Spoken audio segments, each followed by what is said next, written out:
Well, here we are again. I was getting ready to wind down for the evening and new trailer drops in. I can't help but think of the wise words of the great philosopher Korg.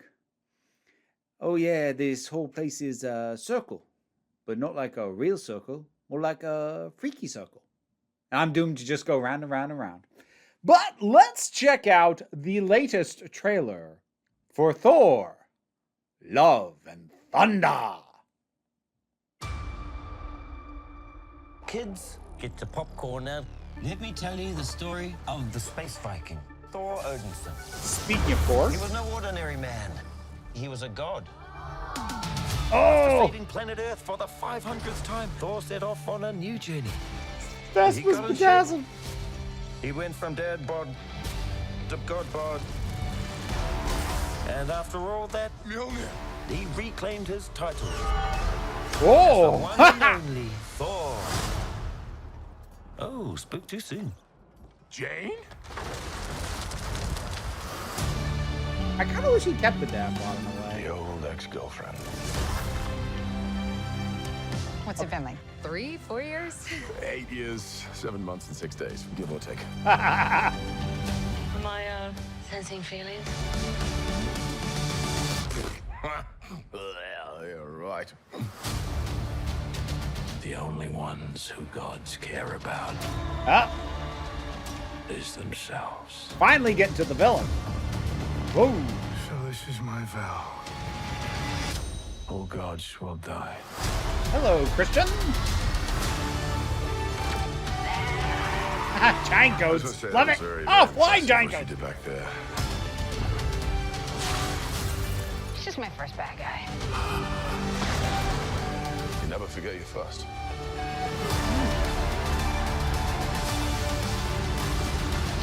I love the music choice. You are not like the other gods of kill. Because I have something worth fighting for. All right, so I'm assuming we're just going to see the Greek gods like Zeus just get wiped out.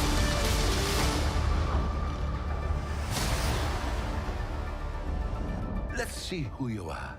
I take off your disguise. And flick.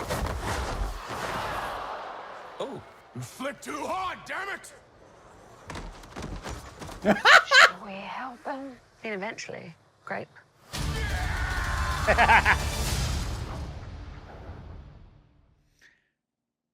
Well, that's fun. And like that's all I ever want out of these is fun. And that looks fun. So I feel like I should justify my comment that I kind of wish he kept the dad bod. So like here's the thing. I have very mixed feelings about dad bod Thor.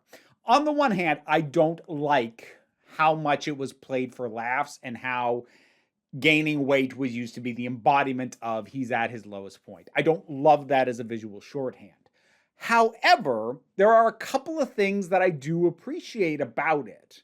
One is I've flat out met people who have told me just very directly, I am glad that this character exists in the MCU because I can cosplay him and not feel like I'm a joke.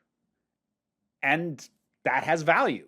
That's one thing. The other thing is that people pointed out that I actually really appreciate in hindsight, he doesn't immediately go back to the shredded body as soon as he is wielding a weapon again, which would have been the very cheap way to do it.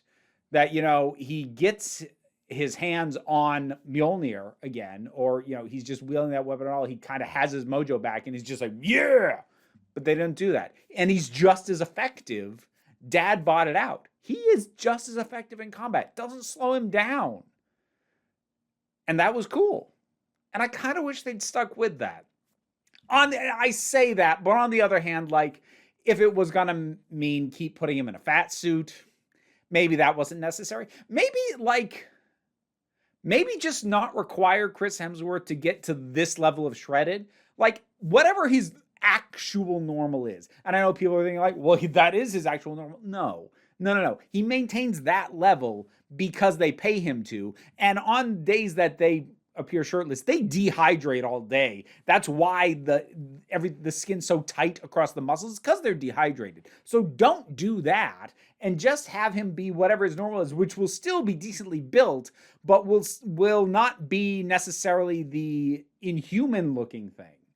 Where I think that just would have been a nice touch to be like, it's not necessary to completely undo the dadification of his body to make him sexy again. I think that would have been nice. They didn't do it. I'm not surprised they didn't do it, but still, at the same time, then again, I suppose to be fair, so far as I know, Taika Waititi was not involved in the decision to gutify Thor, and I'd like to think he wouldn't have done it left to his own devices. So I guess it would be a little bit unfair to hamstring him into being stuck with it if it's a decision he wouldn't have made. But that is kind of speculation on my part. Again, just vibe. I dig it. I like it. I like the choice of Sweet Child of Mine. You can tell just from the few lines and the few bits we see of her here, Natalie Portman's having so much more fun here than she did definitely in Thor: The Dark World, and probably even in the first Thor. Like, and that's what I wanted to see, because like Natalie Portman is a good actress, but you could tell she didn't really want to be there in the second one. And it wasn't the best in the first one, but it was fine. Like the first Thor it has kind of become, it was decent when it came out. It's kind of become weak in hindsight, as you know, better Marvel movies and better Thor movies in particular have come out since then. But it is something that I'd hoped for. That like, look, she didn't have to come back, but she chose to come back. And I'm hoping it's because she really wanted to do whatever they're doing. And that's the vibe I'm getting. I'm getting a vibe of someone who's real happy to be there. And like I said, also, our first glimpses of our villain. I forget the character's name that Christian Bale is playing, but it's the God Slayer. I can't remember if that's his title or his weapon, but that's his thing. He slays gods. And I fully expect that's what'll happen to Zeus and most of the Olympians. They're going to be introduced and then killed. That said, like, I kind of dug, all the women gathered around Zeus just passing out at a naked Thor, which that's one way to flex. Have people who are used to seeing a celestial body pass out at a sight of this particular divine being. Yeah, that's a flex. I dig that. And I'm getting a sense of Thor himself trying to find his place again. You get that little taste in moments like the vest that's all bedazzled in the back. I'm like, that's you trying to be Star-Lord a little bit.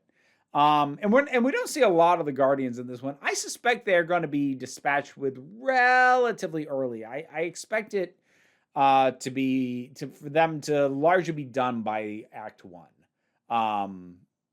Before the end of Act 1 is kind of what I'm expecting, which in a way makes me wonder, like, does that mean there was really very little that came about out of having him team up with the Guardians at the end of Endgame? But then again, as I said before, that may not have been a decision Taika Waititi himself would have gone with. And if he has an idea for something he wants to do that can't really springboard off that, but is still an idea worth doing, I mean, yeah, maybe you don't hamstring one of your creative people based on a decision made by somebody else, if you can help it. If you can get away with not sticking Taika Waititi with a status quo that doesn't work for him, yeah, probably best just to move on from it as best you can.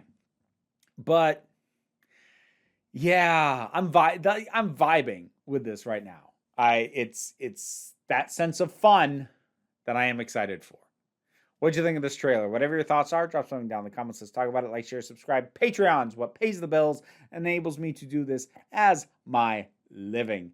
Any amount you can give is of great assistance, but even if you can't, don't worry too much about it. The likes, the shares, the subscribes, the bell clicky things, they help me out as well. But don't worry too much about it. Take a relaxed attitude around here so you can just come on back next time you need a break. Hey, end credits time, which means I need to shout out some patrons. This time I'm going to be shouting out Robin Moore, Zubin Litfala, Tarak, Oliver B., Melinda Walters, Imudelki, Leo the Boy, TT, Fernobulax the Poodle, Zach Paul, Idolin, Tracy Scrabbit, Vincent Paul Bartolucci, Angry Kasparov, Toku BL Hoovian, Adam RDL Taylor, Shane Ross, Shayla Gourlay, and Brendan LaRose. You want to hear me mispronounce your name? Check out rewards on the Patreon. Thanks for all your support.